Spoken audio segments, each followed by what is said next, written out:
All right, folks, we're back for another edition of Cycling 74 Office Hours.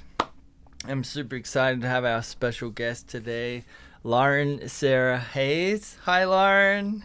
Hi, great to be here. Everyone here, Lauren, okay? I presume so. Uh, Lauren Sarah Hayes is a Scottish improviser, sound artist, scholar who's recognized for her embodied approach to computer music. Her music is a mix of experimental pop, live electronics, techno noise, free improvisation, and has been described as voracious and exhilarating.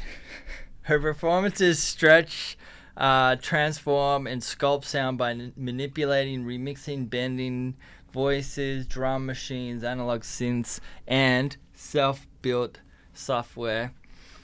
Her shows are highly gestural, exploring the ephemeral and fragile relationships between sounds, spaces, and audiences. Over nearly 2 decades, she has developed and honed her live electronics improvisational system, an instrument that allows her to playfully navigate between the realms of responsiveness and unpredictability in both her solo performances and collaborations. Uh, all that to say, Lauren is incredible. It's great to have you here. I've seen one live set. I've seen lots of videos. Um, I'm sure some of you have seen Lauren's work. She's also an academic out are you at Yes, you Texas? Yeah, Arizona State University in Tempe, Arizona. right. Yeah. Nice. hmm Uh, and how long have you been out there? 10 years. 10 years. Yeah. Wow. That's a while. I didn't expect it. Hey, we never do. I was just coming to America for a short trip. 15 years later, I'm still here. Exactly. But the Southwest is stunning. Well, you can see in my background, it's just beautiful. And I'm in an interdisciplinary school now called the Game School, Games, Arts, Media and Engineering. So it's been very mind expanding being out here and getting to tour lots around the US, which has been incredible, and getting to know all the different scenes, which has been It is a pretty different landscape to Scotland. I know, but this time of year, it's bright sunshine out my window, and my mood just doesn't drop. It Yeah. starts getting dark at 4 p.m. and yeah. No, I know what you mean. I mean, not that I don't know. I think Tasmania does have a similarity in landscape to like far north, UK. It rains a lot. It's very lush and green, but yeah, um, summer peaks at like 70 degrees. uh, that people start dying at 70 degrees because it's too hot. Um, But yeah, I'm lucky. I go back to Scotland every summer. I go back to Europe every summer because yeah, I'm nice. I'm not teaching, so I escape Phoenix. I escape the Yeah, that's the ticket right there. The Phoenix folks I know that stick around and stay there, they usually seem uh, pretty beat up by the end of summer. Like, yeah, exactly. And then I can come back and complain like about my 1 week in August and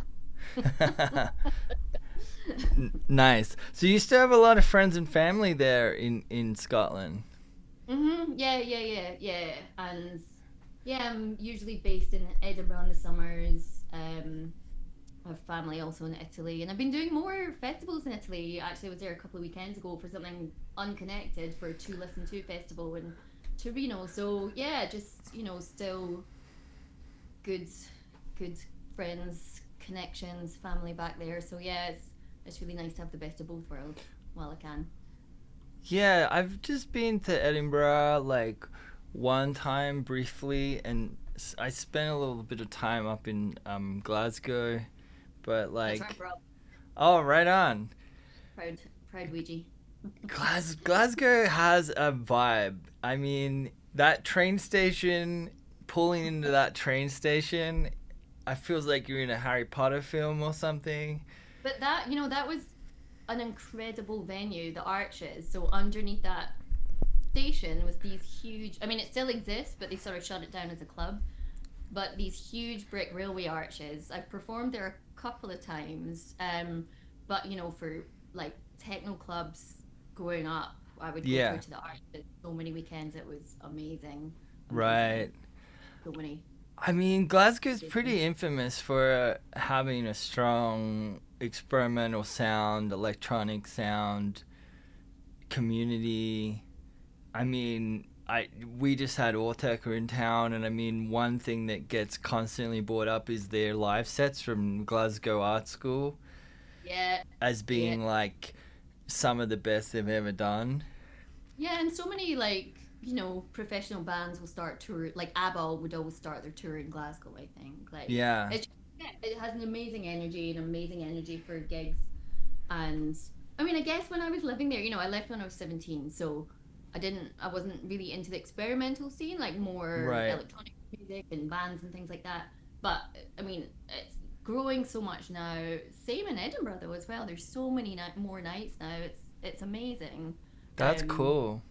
Modular like synth nights and improv nights, and yeah, it's just wonderful. And there's like I go back and two things are happening on the same night, and it's like that's a good thing. That's Right. great. Like so much choice now. So yeah, it's brilliant.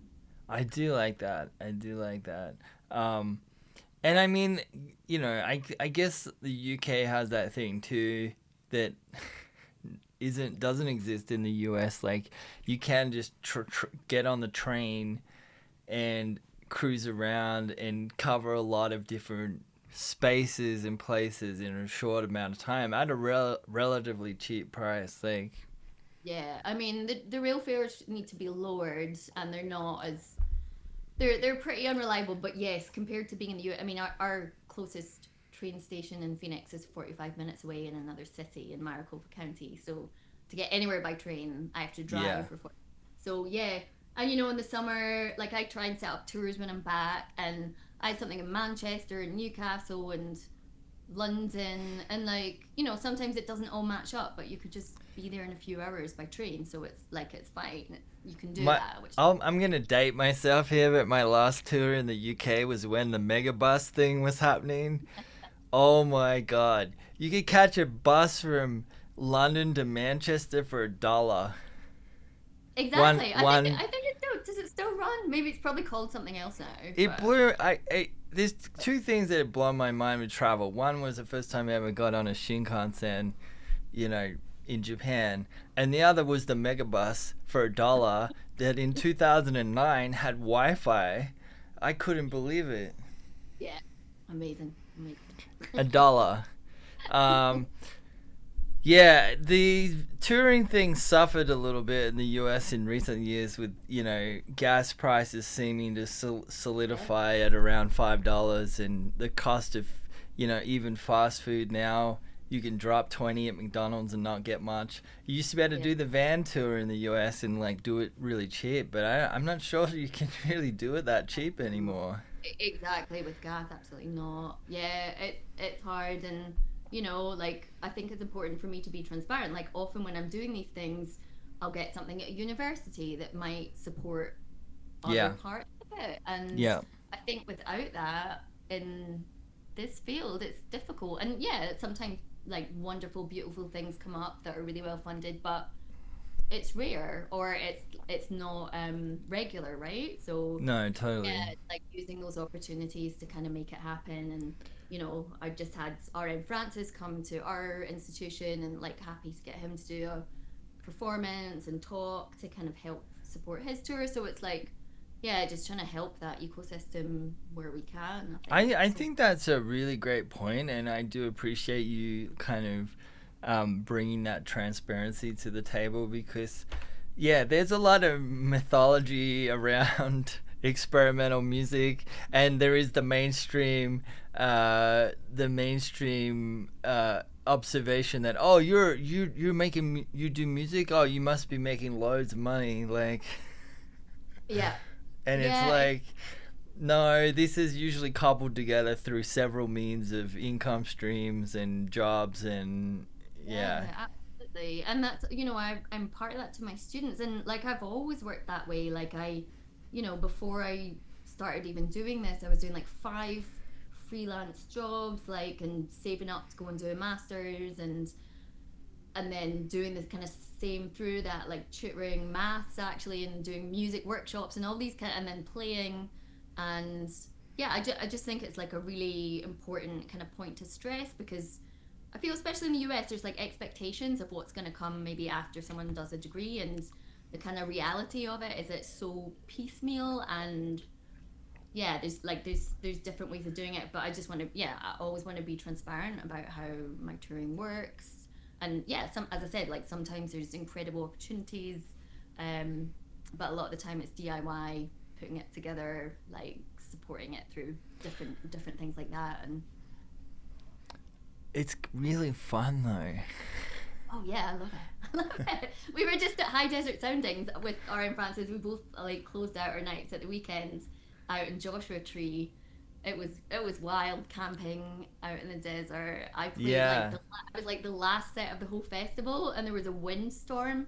It was just like, it was wild. It was like I was summoning this wind entity, and I had my wig on, and everything was like blowing, and all my sound was like, because it's responsive, so it was all kind of like going wild. It was That's great. cool. That's cool.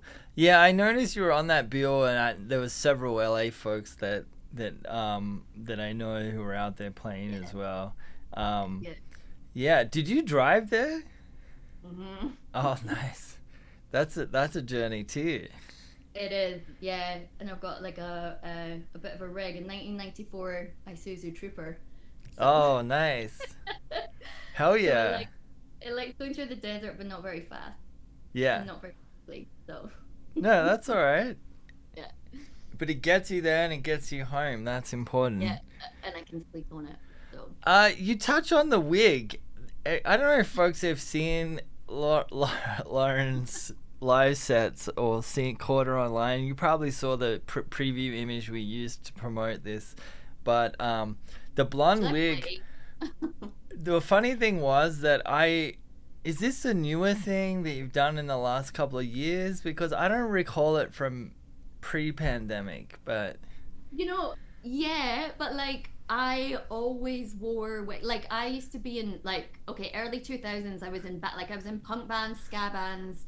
I was in a Blondie tribute band, so I was always wearing wigs and dressing up. And then yeah, I I don't know, when I went to academia, like I just like kind of shut all that down a bit. And I right. think that's quite sad. And like nobody was making me do that, but it just felt like appropriate. And now it's back, and I love it. And I've all like there's no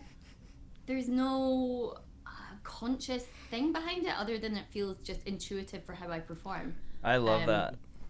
You were like, yeah, I work at a university now. I better stop doing all that crazy stuff and be professional. because yeah, it's just like, I'm creating this thing through the sound, and for me, like how I then go on stage is similar a similar thing. So it's not Yeah, there's no like it just feels intuitive. It just feels right for me. I love the ritual of getting ready before I go on stage as a performer. Like, it's just like, so many people talk about that. Like, it just gets me into this zone of performance. And just like play a bit of that. I love that. I love that. I mean, there's nothing worse than working somewhere or where you feel like you can't be your true authentic self. And yeah, academic environments can be a bit stifling in that way, but like, I actually think in my experience students appreciate that authenticity, like. Completely. And whatever that Yeah, is for you, that might be just going up in your jeans and a t-shirt, and that's fine, as long as that's the thing that you're most comfortable doing. Do you know what I mean? Um, But shall I play a little bit of this video, this in case people haven't? No, I just want to say one thing. This cracks me up because as someone who's a little bit in academia, is like the buttoned up Thai professor, but teaching about metal or rock music. Like, meanwhile, no one in metal or rock is wears that attire. Like, yeah. Let's hear this. I want to hear it. Yeah. I mean, I haven't worn my wig to class, but maybe I should. Maybe I should. I think you should turn up in one day and not say anything. Just start teaching and wait for them to respond. I think it would go down well where I am. Okay, this is a little clip in case you haven't seen my work before. This was from the Electroacoustic Improvisation Summit at Brooklyn Institute for Technology, I think, back in April. They have an amazing department where all the students are learning to tech for production. So the sound check is beautiful. They did multi-camera filming of it, and you can kind of see in this video what I'm doing. So I have all the different hardware, drum machines, synths, there's a voice processor, controllers. You get a kind of good view of it, and then everything is being analyzed and processed through Max. I mean, this is 18 years of a Max instrument basically, and maybe we'll talk through some of the evolution of that today. Yeah, but this will give you a little kind of intro into that. All right, let me know in the chat if you can hear it. Okay.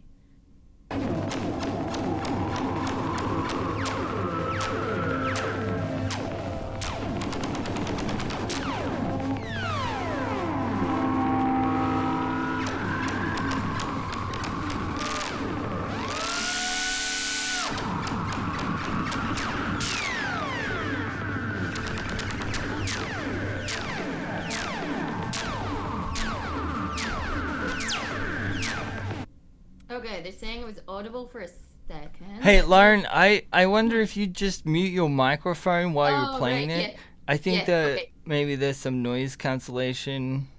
Yeah, let me do that. All right, let's try.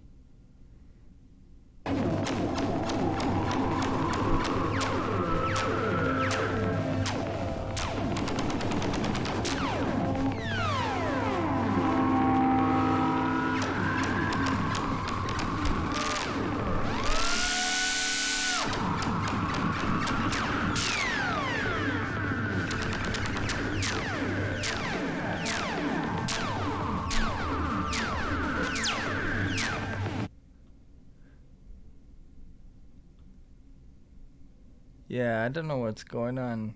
Can you hear it? Okay, you're right. Yeah, I can hear it fine. The thing is, there's probably I don't know. There's one more setting. So let me turn on the original sound for musicians up here. Let's see if this works. If not, it doesn't matter too much. So let me reshare. I think it's Discord. The funny thing is, I actually spent a bunch of time yesterday testing and with multiple computers, and you're basically running the same simulation of a setup of someone sharing with it blasting a max patch through it, and it was fine.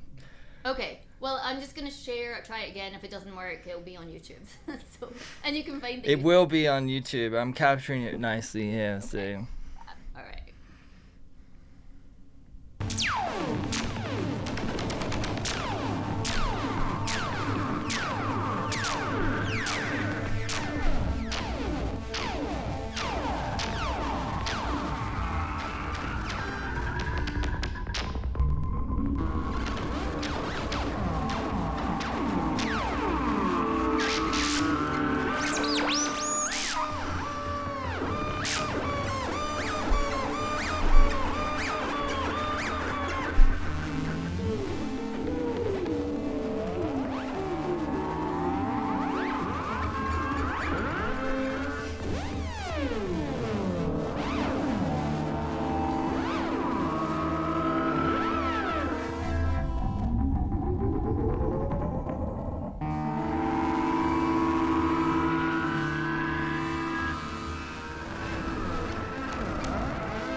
amazing.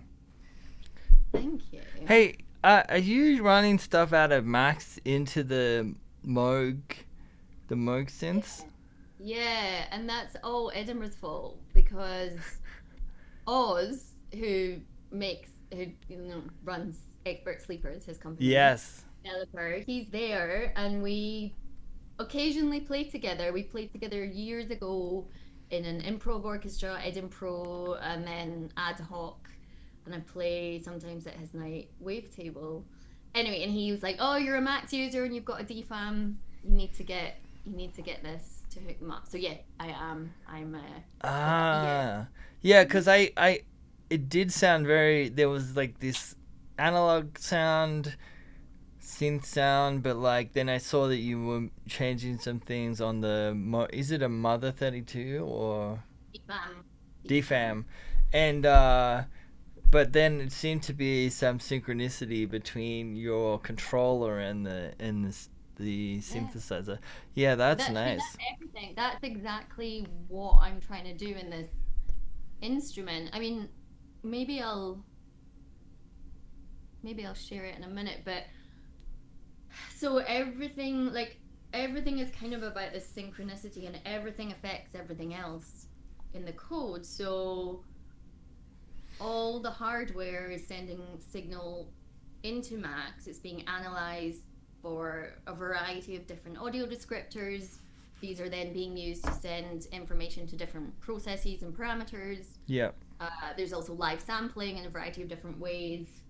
But then it's also generating control data that's being sent back out to Voice Live, the DFAM. I have another couple of drum machines as well. So like everything affects everything else, and I am trying to always get that kind of synchronicity between the different elements. So that's exactly what you're hearing. There's loads of different attack detection, pitch detection, like yeah, many different things like that. But it's the idea is to create this kind of like playground that I just move through, find my way through, like navigate through, and explore on stage. But a lot of it is to do with trying to engage with this whole system in a way that's interesting for me as a performer, but I don't have to think about because there's hundreds of thousands of parameters in the system now. Like there's Mm. all different types of synthesis. There's two pulsar synthesis generators that I've made. There's AM, FM. There's loads of different live sampling of the voice of the drum machines. All the analysis. There's a bunch of FluCoMa stuff in it now, which we can talk about. So I don't want to have to be thinking about this when I'm performing, right? Right. I want it to be something that I can move through and feel my way through on stage and respond to. That I think as a performer that's really important. Like you can bring complexity to the stage, but like there's also that fine line between having too many things to do or too many not choices, but too many things to have to do at any one time. Like, oh, I have to turn on all of this, and then I have to turn this off, and then I have to turn this on, and it's stressful. Like it's no other musicians besides computer musicians do that, and it yeah, finding that spot or how much you can handle or not handle before it gets to not be fun Yeah. is an important thing. Like And it's a complete like balance because if it's too much one way, like I'm not interested in it. I don't feel like this is an instrument. And absolutely. and this is like goes right back to when I started doing this in 2007. Oh, my cats aren't coming in, they're a bit shy. Zelda is not shy since we're in the studio. It's actually her studio. Oh. I'm just the I'm just the groundskeeper. um but yeah, like it all went back to like I have a background like in classical piano from the age of 4. I was in like bands for years singing and playing guitar. Like it was very physical music. Like I spent years going to drum and bass clubs and techno clubs, so it was all about Yeah. physicality and music. And then I like come to Max and I was like, okay, well I can do this thing with the keyboard and make these cool sounds, but how do I make it feel like I'm expressing the sound and performing the sound? And that then turned into my PhD and everything. And that's what I'm trying to do, like continuously just explore that. Like the PS2 controller is stuck because I've been using it for so many years, and it's kind of tangible, but it's also kind of lo-fi, which actually is important for me because I'm not trying to capture huge amounts of data. I'm kind of trying to use it in a really like lo-fi, messy way, and to see, okay, how can I be expressive with these limitations? Yeah. Uh, so that yeah, there's like a lot in that we could talk about, but that's the kind of main ethos. It's like, how does this feel like an instrument to me, and how does that feed into the instrument design? Right. Um, Yeah, it's for almost me, it's like two things. I like unexpected results. So, a system that has enough complexity where I'm surprised by something that it does, where it yeah, takes on this symbiotic relationship. And then the other thing is some element of risk. And I don't mean like, let's put a max object in there that crashes. like, yeah, exactly, but but exactly. but some element of risk for it to be interesting. Like obviously we all know you could just make a patch that starts with a metro and a toggle and you just let it do its thing for half an hour, but that's not, to me that's not very fun, like in the I mean, studio perhaps, yeah, but yeah, exactly. It can be in the right context, but again, I think for me, it's just like what your individual, like I always talk about individual like physiology. How do I want to move? Do I want to move? Do I not want to move? right. Like I don't. Again, I don't plan how I move, but it is a bit like I'm very physically connected to music. Like it moves me. I want to move when I listen to it. I want to move when I play. For someone else, it might not be that at all, but it's like sort of going, what are the things I want to happen in this design, and then building for that. So maybe you do want to go on stage and just like click a metro, and that's fine if that's like your thing. And same with aesthetics as well. I I just love putting all these different kind of elements together in it, and then seeing how can they like how can I then use my voice to trigger the defam and affect something else in pulsar synthesis, and then when that all fits together, like that's where the kind of magical stuff happens. um but I think, like, let me show this really, like, I'm gonna show my first patch, but I'm I not gonna I also I think you touch on something important there though, that um understanding your own physiology as a person for Mhm. performance, like, because we grow up watching rock bands, watching celebrities at the Super Bowl, watching this, and everyone performs differently. We have to remember there's no right or wrong or certain way, and some people like to move and thrash around, and some people are perfectly happy to toggle on Metro and Yeah. sip a glass of wine at the laptop. I've seen all of it, and it's all valid. Yeah.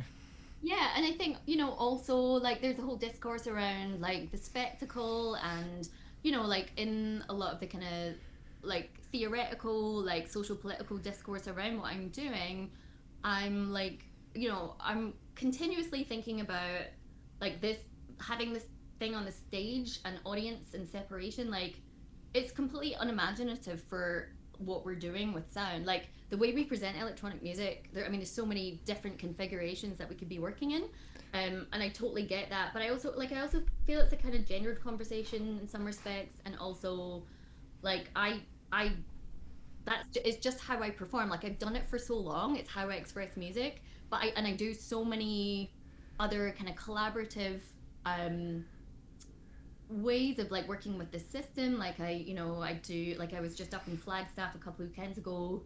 We did 3 nights with 23 improvisers with all different instruments and systems and movement and things like that. I take this work also into different like community spaces, and um like I'm not going to say therapeutic, but like kind of pseudo therapeutic spaces and things like that. So like I feel that all kind of informs each other. So Mm. I understand like the resistance to the spectacle in a sense, but for me, I'm not thinking in those terms when I'm doing this. I'm thinking about how connected it is to all these other avenues that this work connects me to other humans like through. Right.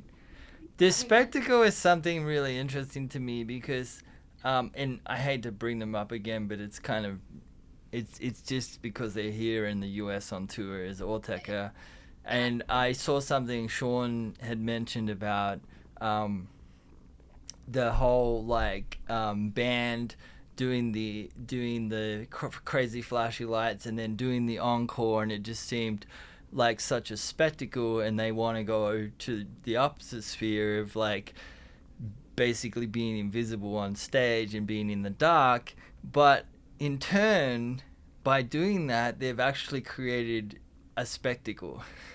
Yeah, yeah, yeah, Like their yeah. show was a massive spectacle on Friday night. That's what I Some heard. Like the guy friends who were there, they went to both performances, and yeah, that some guy turned exactly. up in an illuminated Tron suit, got kicked out. Like it was a full spectacle from everything, from the disclosure, like you'll be in the dark, don't move, like yeah. So Yeah, it's yeah, kind yeah, of yeah, funny, like trying to move away from typical performance. yeah, Um, they've actually yeah, made their own spectacle. yeah, yeah, yeah, yeah, yeah. Yeah. I would, No, I yeah. think it's an interesting conversation. I love getting into these kind of things, like in writing as well, where you can like really like tease this stuff out. And Oh yeah, no, I feel like there's a lot to be, broken down there for sure across the whole electronic world. And I think some of it too is that we've always been, the laptop was so uh, controversial, 20 odd 25 years ago. Like people really had a visceral reaction to people turning up and playing music on a laptop, yeah, and we're still recovering from that. yeah, yeah, and it's sort of it's just weird for me because so many of the comments that I hear like don't apply. Like Yeah, like checking the email thing. It's like, well, just come to my show. You know what I mean? You're not gonna think that, and right. or like, yeah, I mean, even what you said about unpredictability, and actually, I think there has been some interesting work where people have used like max crash messages. But aside from that, like, of course, the system should be reliable. And for all the years I've been doing this, like, there's been 2 or 3 times where something's gone wrong, and it hasn't been a crash. It's been like really weird things. Like I was testing out something in different architecture, before I went on stage, like things like that. So like the Mm, system is completely stable, but you have to test it. Like the one thing I got from my PhD, not the one thing, but like one of the most important lessons was test your patch like hundreds of times before you go on stage. Like, yeah. things like that until it's completely robust. And yes, like very occasional things happen, maybe 2 or 3 times, but there's been an explanation for them every time for Right. me. I've always worked out what it was, and it wasn't the software, it was something, like as I said, something was opening in the wrong architecture because I'd set it up that way because I was doing another project, right? Things like Right. that. Right. Right. Yeah, um, some of the discourses are just irritating. I love it though. I mean, the checking email thing is hilarious now. I don't even care. I Like, know, I or know. pressing play, whatever. Like, I mean, I probably have checked my email in a sound check once because I've been like, yeah, yeah, I've had to check. I've been on tour, and I'm like, after sound check, I've got to check to see if I have someone's sofa to stay on tonight. Like, exactly. Right, I'm gonna show this to yeah, like my let's first see it. Let's batch see that's it. never seen the light of day in like almost 20 years. Let's just share. I'm just gonna share a picture of it.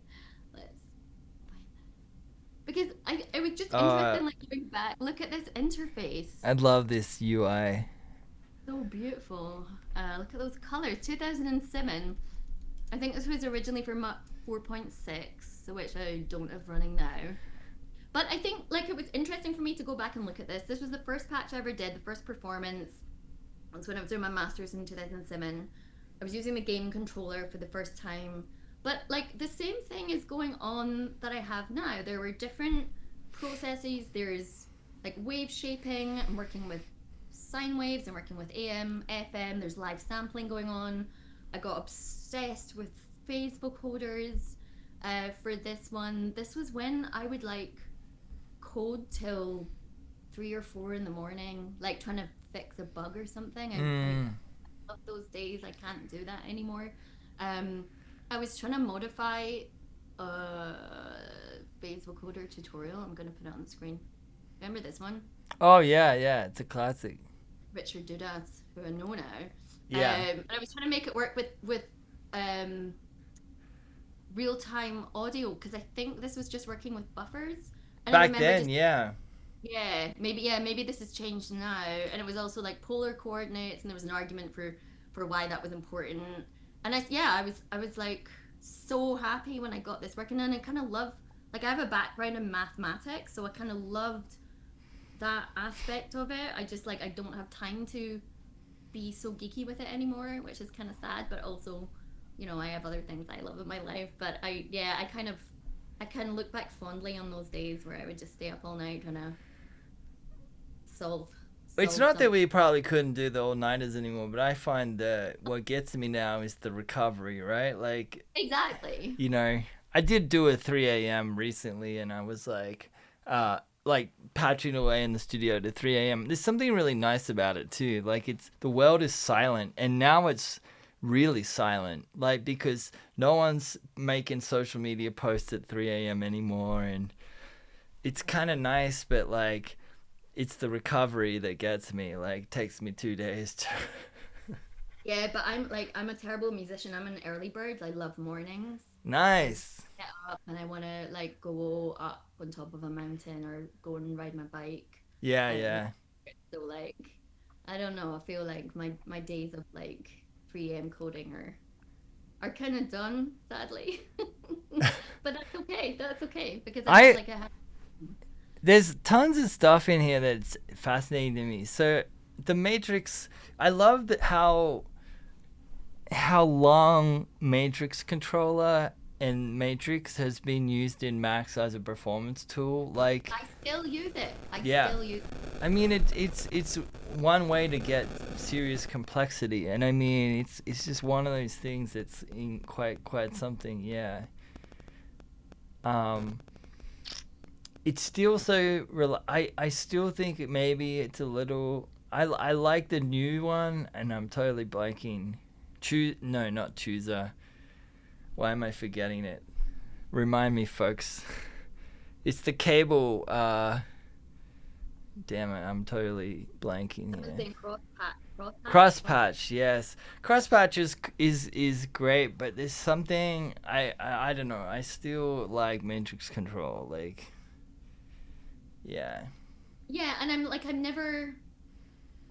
never clicking these things live, like unless I really need to, but just for like I still, do have a modular approach, even though there are other layers to it that are kind of going on and connecting all the things.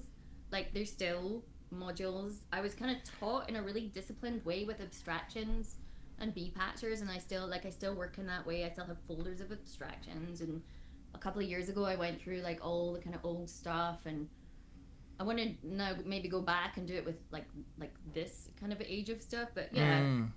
just now it like all my folders are organized really nicely. So a lot of stuff is kind of combined, but yeah, not this far back. But something else with this older stuff, this one does have an external, but I'm always, yeah, kind of wary using externals and packages because they are dependent on upkeep. True. And like, even on this one, okay, there's an external, so I wasn't going to run it today, but it does still run. If I take that out, I have another one. Can you see this now on the desktop? Yes.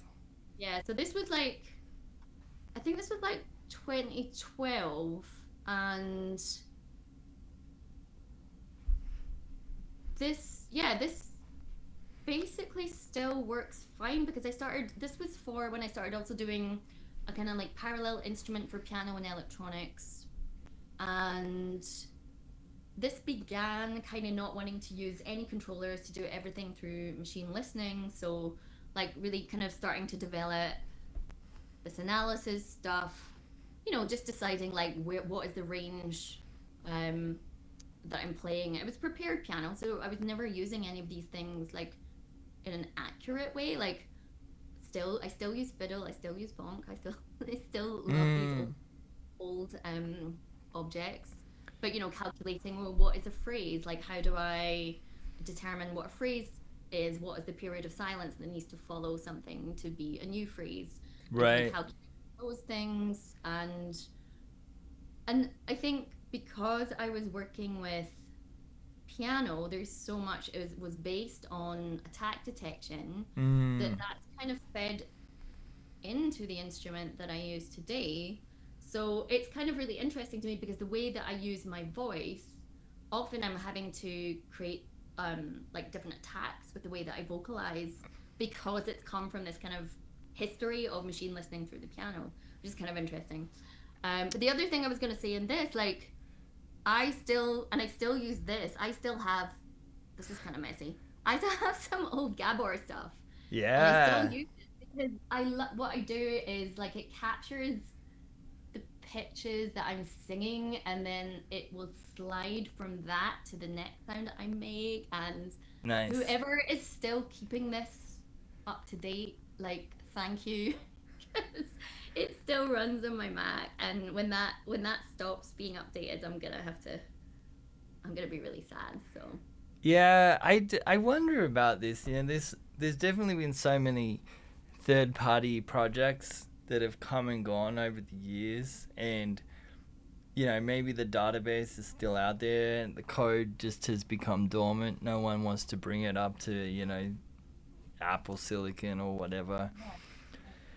I but yeah, there's been some incredible stuff that's come and gone, and but I, yeah, I think, like, I just think that when you're like, I'm thinking now of a practice that's 18 years old. Like, yours is further back than that, right? Like, I do have to be thinking about, are these tools still going to be available to me in another 18 years, or do I have enough of a, like, I'm not particularly interested in like preservation of my work in that way, but it's like I just still want to be able to use this instrument. So at least understanding the signal flow, the processes in a way that I can recreate it or right, work with someone to do that. But it is something I think about, like on the FluCoMa project, to bring in a new package that is funded by a research project.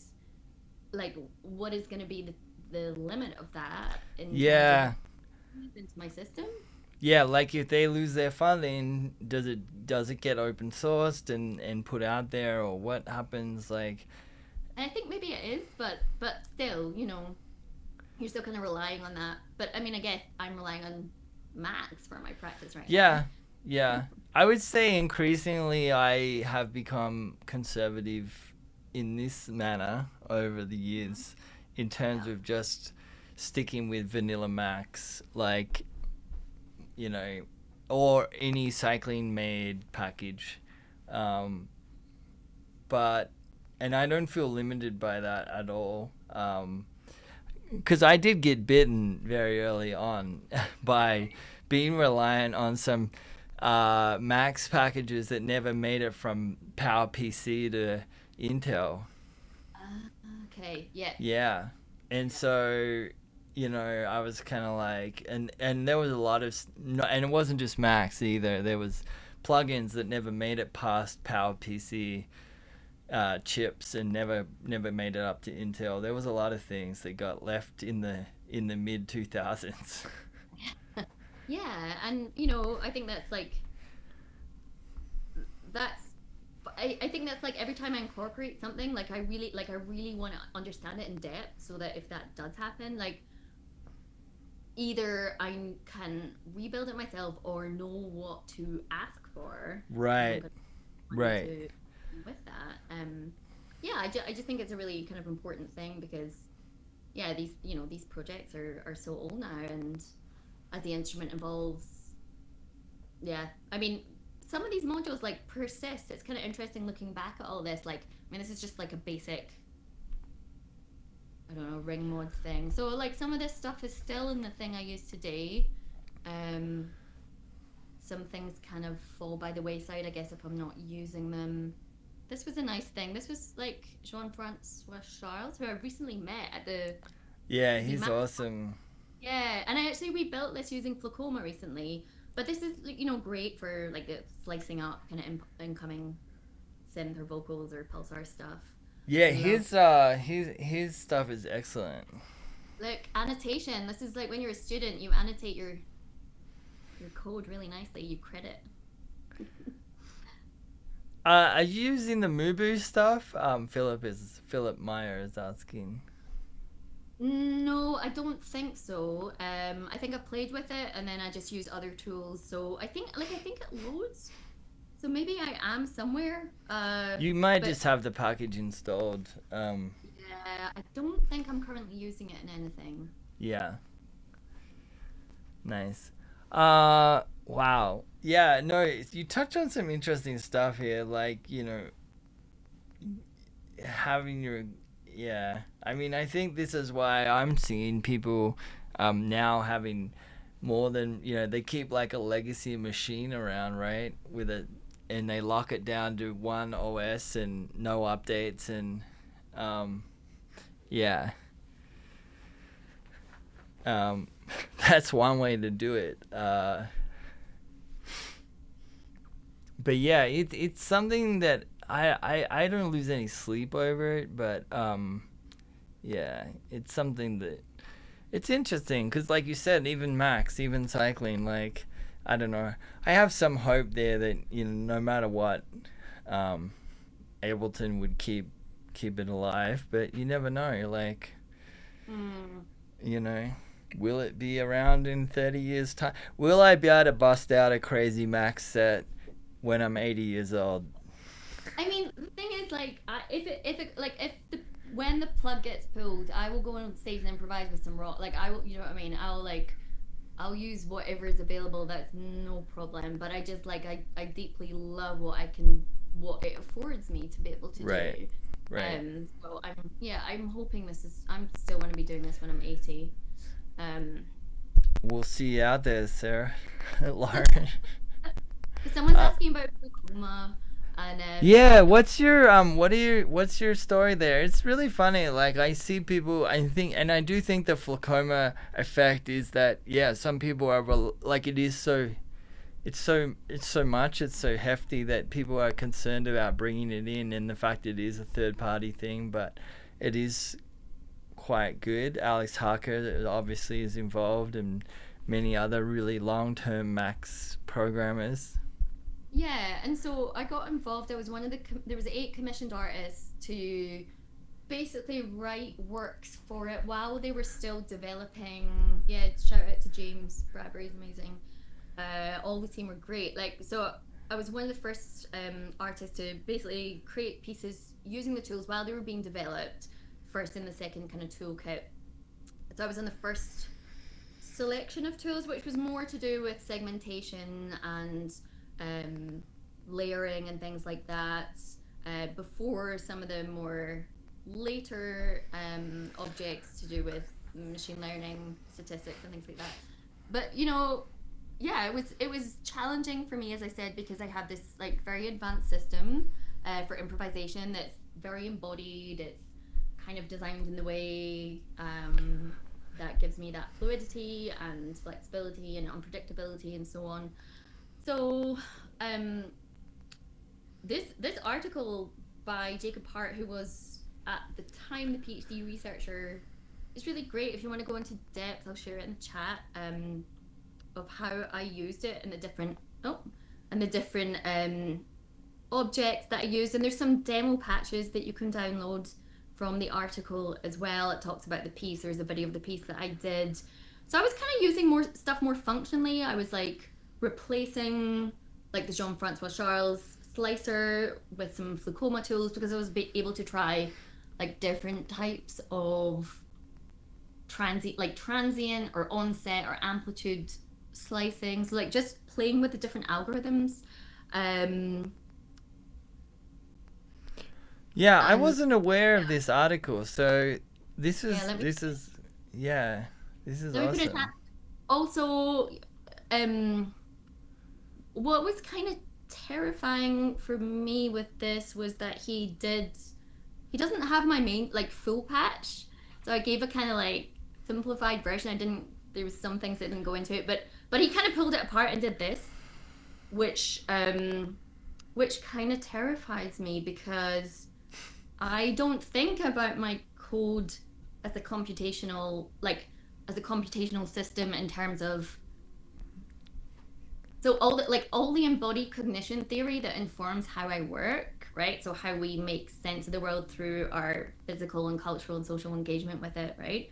Like I don't think of my instrument in terms of signal flow like this Right. and quantified like this. So seeing it kind of pulled apart in this way was like, yeah, really like really scary, and like he's actually mapping these processes, whereas for me now it's just like such a mesh and network of things, like to represent it in that way. Yeah, Yeah. yeah. It's very skeletal and schematic like, right? Yeah.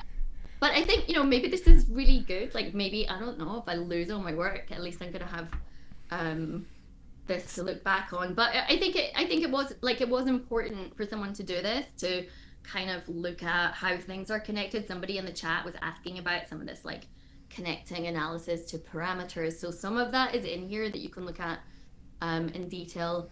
And then, when the second part of the toolkit came out, which was more to do with machine learning, yeah, I started to play with some of that. So I used um, like the KNN stuff was really great for me to play with. And again, I know that's like been around for a long time, but I hadn't had the opportunity to use it before. I'm kind of stubborn. Like I don't use a lot of other audio software at all. I just stick with Mm. Max for everything because I've used it for so long. I don't like reading manuals. I like to just explore and experiment and build stuff myself. So I used that for the Superpan release, which maybe some people know, um, where I was taking improvisations that I recorded and then slicing them up and replaying them based on like similarity in a range of different parameters. So I was able to kind of like create these kind of rhythmic patterns that would either be more or less similar based on like my choice of like how far away I want to move from the seed sound. So I can play a little bit so you get the idea of what. Can you hear that? I can hear You that. can hear it. Well, I'll play it and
Yeah. yeah.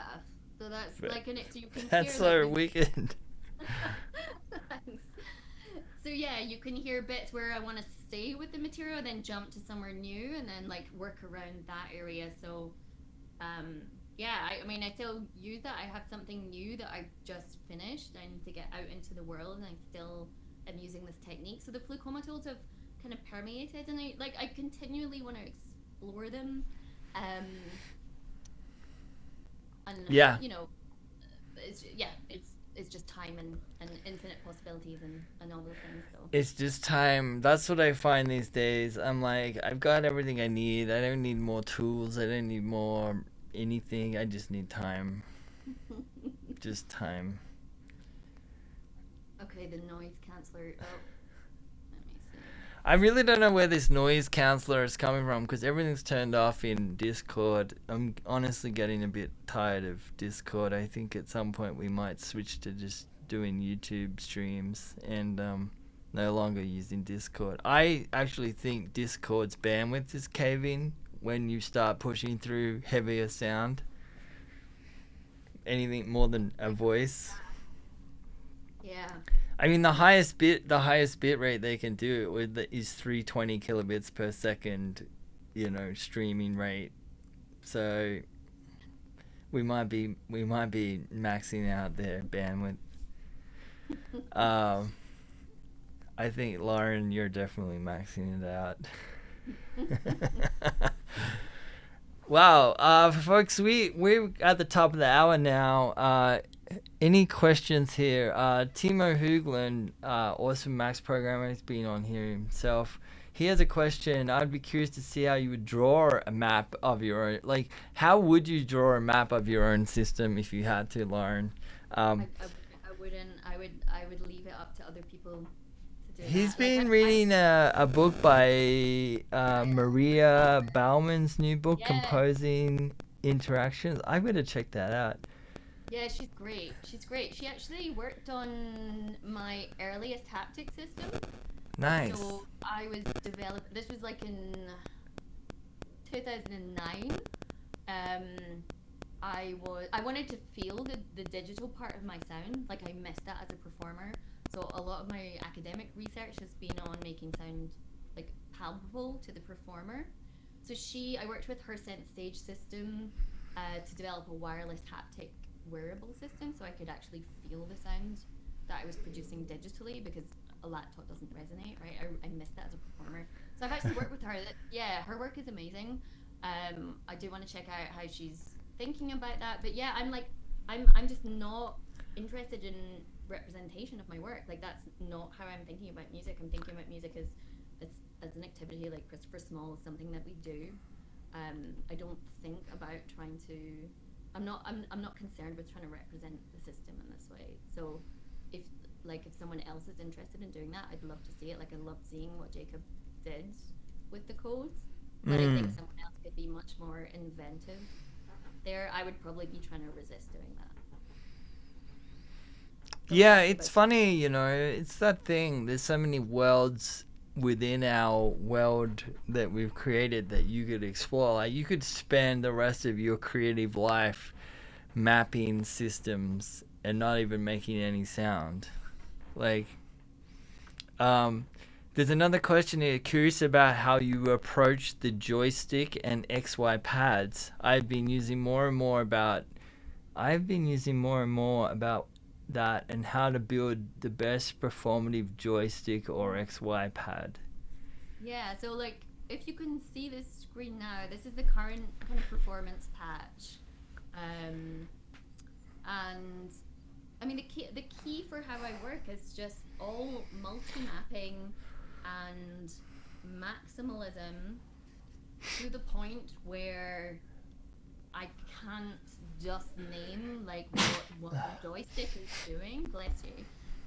So you can see, like, when I'm moving some, I have it here, like, it's controlling some filters, but it's then also controlling, I don't know, like the on-off ratio in a pulsar synthesis. It's controlling speed of playback of live sampling of the voice. And also this controller, like, this is a generic PS2 controller. I'm sticking with wired because I don't trust wireless for getting on stage. Like, I need it to plug in and work. But it's super lo-fi. There's like dead spaces within this as well, which for me are the things that I play with. So some people are interested in, as I've said, like high resolution sensor input. Let's account for the kind of dead space.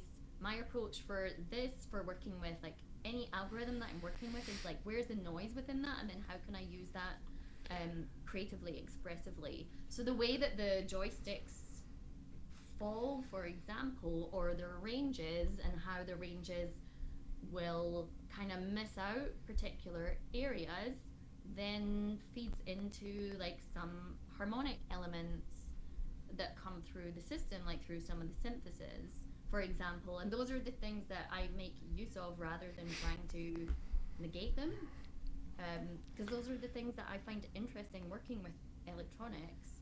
like, you know, the same kind of analog synth paradigm of having like noisiness in the circuits and things like that. Like those are the things that appeal to me as a musician. So my approach with the joystick as well, to answer the question, is similar. So lots of multi-mapping, to the point where I can't like actually remember how many things are mapped to. But there's a tacit knowledge because I perform so often with the system and in so many different scenarios that I have that kind of embodied knowledge where I'm able to find my way through it. Um, because this patch is so huge now that yeah, as we talked about earlier, I can't possibly keep all the parameters in my head when I'm playing.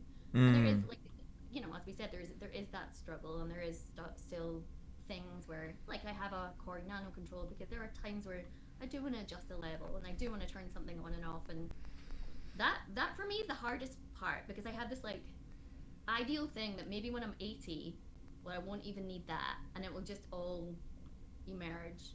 And like I need to play with like Brave and more things like that, and maybe that's the answer. But you know, I still want to have those little bits of control, over certain things, particularly volume, of course. Like I want to, you know, be able to attend to that. That's like the most important thing. I have limiters at the end of my system, but yeah, in terms of the mapping, like maximal multi-mapping to the point where it just becomes embodied and tacit. That's how I approach it. So probably not going to hear anything on Discord, so I don't know. Probably not. Let's give it a spin. Let's give it a spin. We'll see. We'll see.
Oh yeah, they probably can't hear, so they can. You can find lots of live things on YouTube if you didn't get it in Discord. But It's fine. It's gonna be on the YouTube later. So since it's coming through for me here, okay. Um, I think Discord is like not wanting the full force of Lauren Sarah Hayes. Lauren, this is gotta sound epic on a PA with big subs, right? Like yeah, yeah. room rattling, like hell yeah. I played Georgia Theatre, uh, in, was it Atlanta or Athens? I can't remember. And yeah, it was just like this. I don't know what was with the system, but the subs were just perfect, and the whole room was Nice. vibrating on those sounds. It was beautiful. Yeah. Yeah. Yeah, there's clearly a lot of sub bass in this. I love it. But equally at home, I think in the mids and highs too. Like, yeah. Okay, folks. We're probably gonna wrap it up here shortly. If you've got any further questions for Lauren, now is a good time. But Lauren is also very approachable online, so I'm sure she would be happy to answer any questions in the future. But now's a good time. Lauren, this has been unreal to have you on here, and I've really enjoyed this conversation. We've covered a lot of ground. Likewise. Thanks for having me. From maintaining legacy systems to live performance to, yeah, very cool. Yeah. What's happening for you next? So next, I'm gonna play a few weeks San Francisco Electronic Music Festival. Oh yes, I did see you're on the lineup for that. Great area, which I've followed for years, so I'm really excited about that one. And then I'm gonna be the guest artist at a festival in Virginia at Techno. Nice. Straight after, and then I have a small tour in California in December. Yes. It'll be San Francisco again, Oakland, and down to LA. So yeah, all that, and then I need to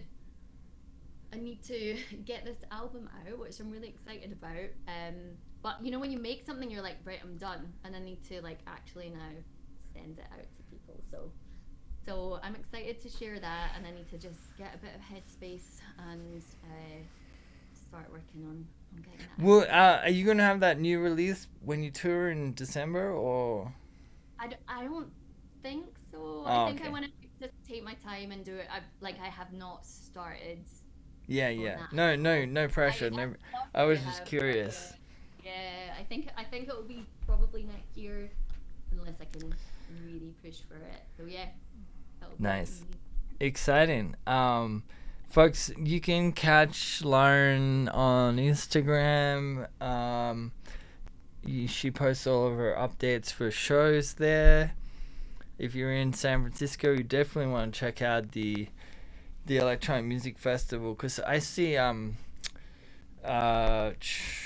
there's some other Max users playing also. Yeah, Frida Abtan. She uses Max, I think, still, and don't know, Data Bots, what do they use? Do they use Max? I think so. And then also I'm totally blanking right now on his name. He's a French artist. It'll come to me. But yeah, there's several Max units. I saw the bill and I was like, okay, there's a bunch of Max users. That's cool. That'll be fun. Yeah. San Francisco always turns it up. Like, yeah. Yeah, I remember from the Algorithmic Art Assembly. Yeah, which I don't think it's announced, but it's not a secret. There's another one kind of happening in March. So that'll be cool. I'm not sure on the lineup, but I just was told by Thorsten that it's happening. So nice. Are you yeah. Ready? I'll be there. I don't know to what capacity. Maybe just consuming burritos. The burritos in San Francisco are unstoppable. Yeah, maybe the burritos in Tempe, pretty good. So. True. And you guys have that New Mexico green sauce influence out there too. Like, yeah, I do remember that. Nice. Okay, folks, that's a wrap. We'll be back next week with a little special something from Cycling 74. There's not actually a speaker, but you might want to turn up to see what we've got to show. That should be a fun one. And then the following week is Ryan Trainer from the UK, Planet Moo and the likes. That'll be a good one too. So, hey, Lauren, thanks so much for hanging out. This has been a blast. We're totally going to have you back. Yeah, thank you. Thanks so much. All right, stick around, Lauren. And folks, we'll see you next week. Bye for now.